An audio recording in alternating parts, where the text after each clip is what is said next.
Hi everyone, what's up? Josh here from Alternative Brewing, and today we're diving into a topic that's near and dear to every coffee lover's heart. That's single dosing coffee. But before we get into the nitty-gritty of single dosing, let's talk about something we can all agree on, and that's the importance of fresh coffee. You see, brewing that perfect cup of coffee is an art form, and it starts with the beans themselves. There is one thing though, that no matter how premium your beans are, if they're not ground fresh, you are going to be missing out on a whole spectrum of experience in that final flavor and taste of your coffee. And here's where grinder retention can come into play. You see, grinder retention might not be something that we all think about every day, but trust me, by limiting it or removing it out altogether, this will shift your paradigm for grinding, brewing, and tasting fresh coffee. So picture this. You wake up in the morning craving that first shot of espresso, only to find that it is running way too fast and tasting a little off. Now it's partly due because most grinders have a little secret. They hold on to a portion of yesterday's grinds, which can wreak havoc on your brew's profile and flavor. And this is where single dosing anchors its promise of freshness and consistency, ensuring that each cup is untouched by yesterday's remnants, and by grinding only what you need when you need it, you're ensuring that every cup is as fresh and flavorful as the last. And that is just the start of it. So get ready to discover how single dosing coffee can transform your brewing journey. Let's do this.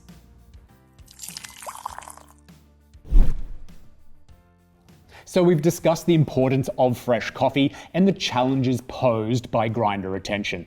Let's delve into the concept of single dosing now and why it is a game changer for your brewing routine. So what exactly is single dosing? Well, it is a simple yet revolutionary approach to grinding coffee beans where you measure out precisely the amount of beans that you need for each brew and then grind them fresh on demand. And think of this as the difference between cooking with fresh ingredients versus using leftovers from yesterday's meal. With single dosing, you're ensuring that every cup starts with the freshest, highest quality beans possible. And let me now return to that first shot of espresso in the day. I think one that every coffee enthusiast can relate to.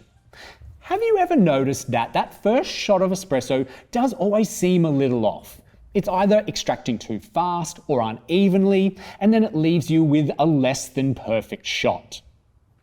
Well, that's not just coincidence, it's partly a result of grinder retention, where those lingering remnants of yesterday's grinds can throw off the balance of your brew. And most hoppered grinders have a hidden reservoir between the hopper and the grind chute, where a portion of yesterday's ground coffee remains trapped. And then when you go to pull that first shot in the morning, you're using a portion of that dose from yesterday's leftovers. However, with single dosing, you eliminate the risk of stale, leftover grounds tainting your coffee's flavor profile.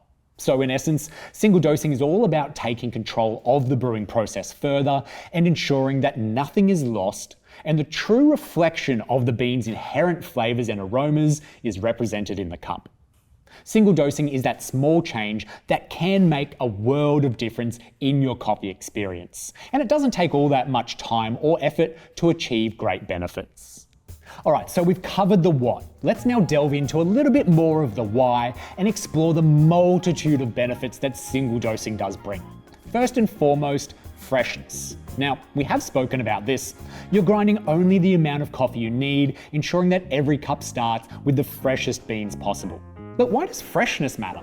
Well, simply, freshly ground coffee retains more of its natural oils and aromas, resulting in a richer, more flavorful cup of coffee. But single dosing also offers unparalleled consistency in the brewing process. By eliminating variability caused by grinder retention, you can achieve a more precise and reproducible results. Thinking back to that first shot of espresso that we talked about, or perhaps when you're getting a new bag of beans, at some point you may need to adjust the grind size. And with a hoppered grinder, you have retained beans at an older grind size waiting to be used up. And this for practical reasons, all those grounds really should just be discarded to get to the new grind size as quick as possible. Not very sustainable.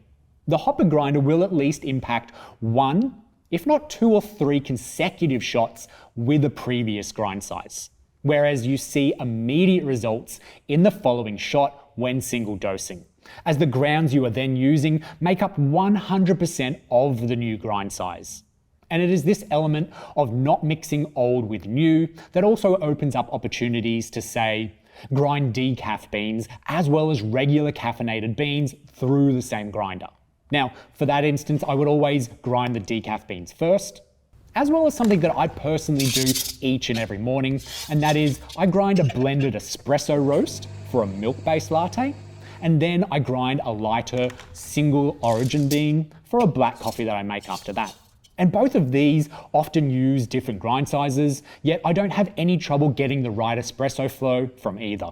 And let's not forget about grinder maintenance. With a traditional grinder that has a hopper, grinder retention can lead to stale leftover grounds accumulating over time, potentially affecting the performance and the lifespan of your grinder. Now, you still will need to clean out a single dosing grinder periodically, but trust me, these are chalk and cheese between cleaning a hoppered grinder versus a single doser. One you don't want to do, and you will generally place it in the too hard basket and neglect that grinder, and the other is a quick wipe over and it's ready to go again. Alright, now that we understand the concept of single dosing, let's dive into the how we can incorporate this technique into our daily coffee routine. And it's much easier than you think. Step 1. Measure out your coffee beans using a set of scales. And there are many ways to calculate exactly how much coffee you may need for that perfect balance of flavour. Step 2. Load your measured beans into a grinder. There being one with no hopper. Step 3. Press the grind button and let the magic happen. And there you have it. There really isn't that much more to using a hoppered grinder, with the obvious advanced methods of storing beans in airtight containers or individual doses to extend the life of the beans. Now, once upon a time, single dosing grinders were considered a luxury reserved only for the most discerning of coffee enthusiasts. But thanks to advancements in technology and the increased demand for quality coffee at home, single dosing grinders are now more accessible than ever. From budget-friendly options to top-of-the-line models with all the bells and whistles, there is a single dosing grinder out there for every budget and brewing preference. So whether you are a seasoned coffee connoisseur or just starting out into the world of specialty coffee, there's never been a better time to embrace the power of single dosing. It is a simple yet effective way to elevate your coffee game and savor every sip. Alright, now that you may be convinced of the benefits from single dosing, how do you choose the perfect grinder for your brewing needs? After all, not all grinders are created equal, and selecting the right one can make all the difference to your coffee experience. When it comes to selecting a single dosing grinder, there are a few key features to keep in mind. First and foremost, look for a grinder that's designed specifically for single dosing. And this means opting for a model that doesn't come with a hopper, or if it does, it's explicitly marketed as a single dosing grinder. Next, consider the grinder's capacity. Most single dosing grinders have a small bean capacity compared to traditional hoppered models, and they typically range from 30 to 60 grams. And while this may seem limiting at first, it's more than enough for most brewing methods, where like espresso you use a maximum of 20 to 25 grams. So this does really just exclude large batch brews or cold brewing. Additionally, pay close attention to features that enhance the grinder's maintenance and ease of use. So look for a grinder equipped with either a bellows system or a grinds knocker. And this helps evacuate all the grounds from that grinding chamber and reduces retention, ensuring maximum freshness every time. Also, a dosing cup is preferred on single dosing grinders, especially if you're using it for espresso.